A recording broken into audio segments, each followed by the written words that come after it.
गान्यू साम्राज्य, पदावनत राजकुमार किंजून। सफेद कैदी का चोला पहने किंजून भिखारी की तरह जेल की गाड़ी में धंसा हुआ था।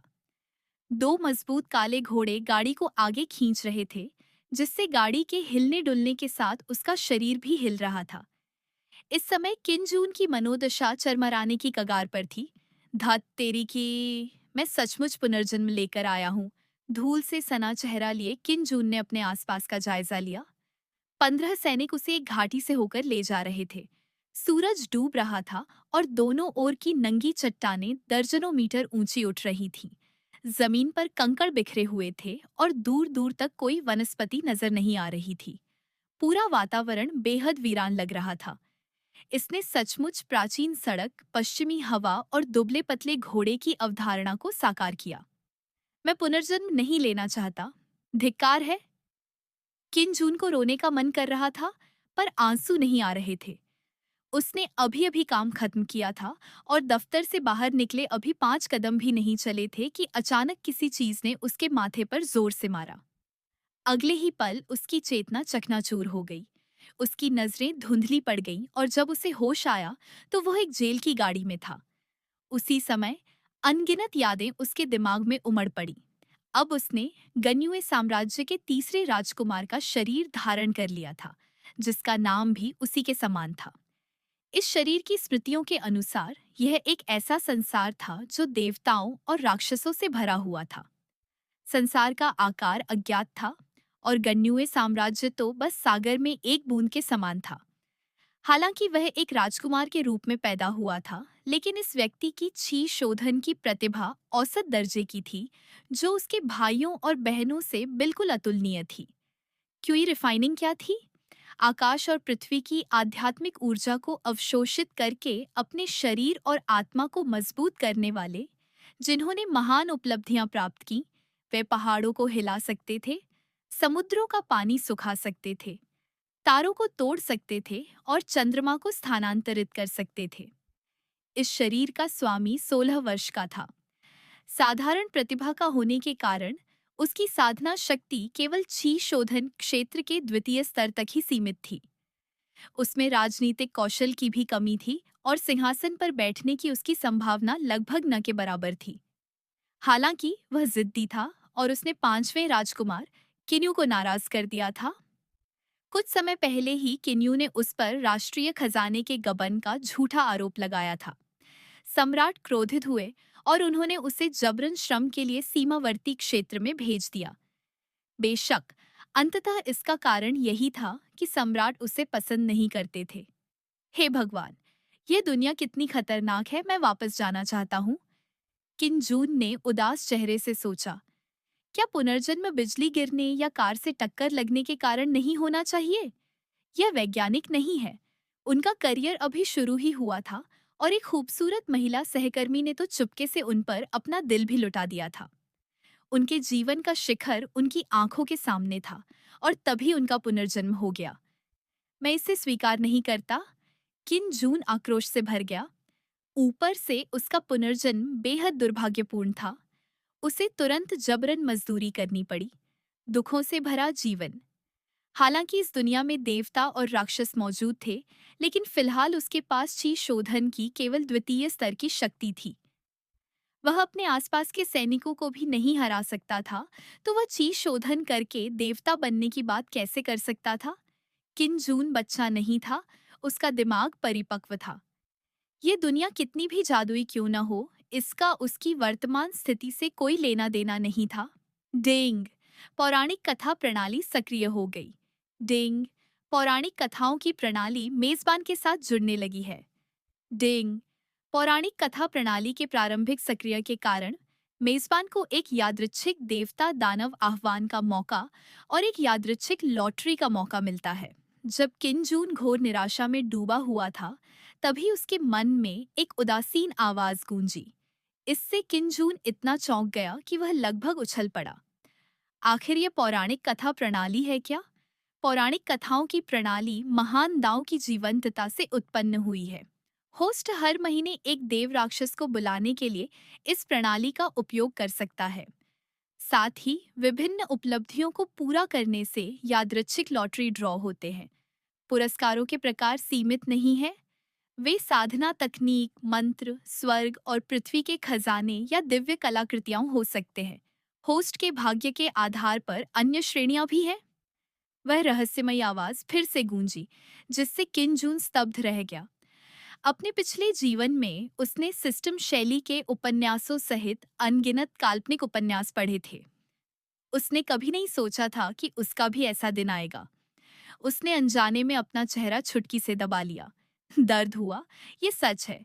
छी, ये बेवकूफ राजकुमार तो सचमुच खुद को छुटकी काट रहा है। हाँ हाँ, तुम तो मुझे मार ही रहे हो। शायद वो निराशा से पागल हो गया है। सचमुच दयनीय है, लेकिन पांचवें राजकुमार को नाराज करने का उसे यही परिणाम भुगतना पड़ा। पांचवा राजकुमार न केवल असाधारण रूप से प्रतिभाशाली है, बल्कि राजनीतिक दांव पेच की कला में भी निपुण है। वह निश्चित रूप से भविष्य में सिंहासन पर आसीन होगा। शाही परिवार निर्दयी है, यहाँ तक कि सगे भाई भी एक दूसरे को फंसा सकते हैं। आसपास के सैनिक आपस में बातें कर रहे थे, जिनमें से अधिकांश बातें किन जून का उपहास उड़ा रही थीं। किसी राजकुमार को सीमावर्ती क्षेत्र में पदावनत कर देना इतिहास में काफी दुर्लभ घटना है। किन जून मन ही मन क्रोधित हो गया। उसने तुरंत अपने मन में पूछा, सिस्टम, मैं एक देव राक्षस को कैसे बुला सकता हूँ? डिंग, अब हम बेतरतीब ढंग से एक देव राक्षस का चयन शुरू कर रहे हैं। डिंग, 9 पूंछ वाले दानव लोमड़ी का चित्र बनाने के लिए मेजबान दाजी को बधाई। दाजी, देवताओं के राज्याभिषेक से। जाति, 9 पूंछ वाला दानव लोमड़ी। साधना, शून्य रूपांतरण क्षेत्र का 5वां स्तर। साधना तकनीकें, स्वर्गीय लोमड़ी महान विधि, मनमोहक हृदय तकनीक। जीवन की दिव्य क्षमता, 9 पूंछ वाले दानव लोमड़ी का वास्तविक रूप। वफादारी, 90, अधिकतम 100। विशेष चेतावनी, जब किसी देव राक्षस की वफादारी 0 से नीचे गिर जाती है, तो वे सेना के साथ विश्वासघात करेंगे। किंजून अपने दिमाग में गूंज रही लगातार आवाजों से स्तब्ध रह गया। आखिर ये सब क्या हो रहा है, दाजी? देवताओं का राज्याभिषेक? क्या ये चीनी पौराणिक कथाएं नहीं है? वह कहाँ है? आपने बुलाने की बात कही थी, फिर भी कोई हलचल क्यों नहीं है? किंजून ने अधीरता से पूछा, क्या यह श्रवण भ्रम हो सकता है? दादी जल्द ही प्रकट होगा। मेजबान को याद दिलाना चाहता हूँ, बुलाए गए देवता और राक्षस केवल पौराणिक कथाओं से प्राप्त डेटा के अनुकरण मात्र है। उनके पास अपनी उत्पत्ति की यादें नहीं हैं। सिस्टम उनमें इस दुनिया से संबंधित यादों का एक समूह स्थापित करेगा। मुझे उम्मीद है कि मेजबान उनकी पहचान उजागर नहीं करेगा। किंजून को संदेह था, जब तक दाजी प्रकट नहीं हो जाता, तब तक वह इस पर पूरी तरह से विश्वास नहीं करेगा। मिथक मूल रूप से काल्पनिक थे। क्या उन्हें गंभीरता से लिया जा सकता है?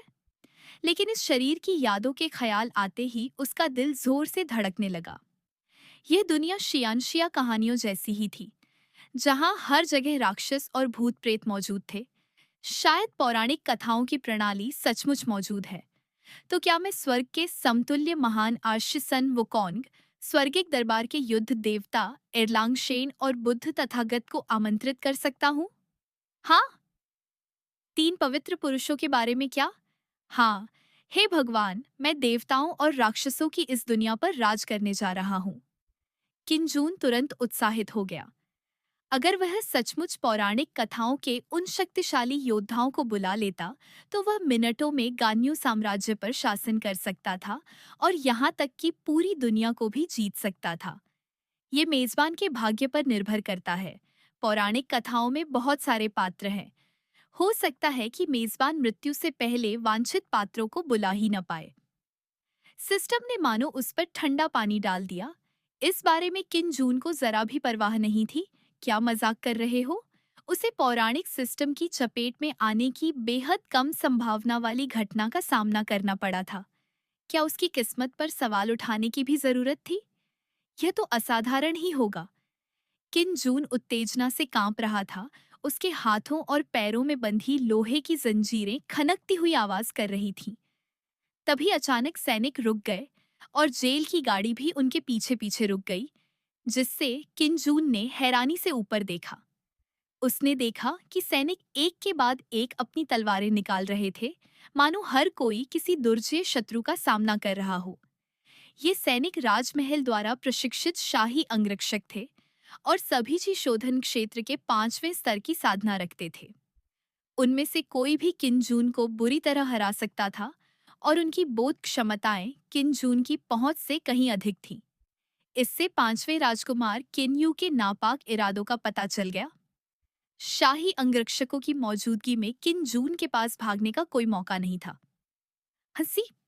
तभी एक कोमल हंसी गूंजी, जिससे सबके रोंगटे खड़े हो गए और सब लोग इधर उधर देखने लगे।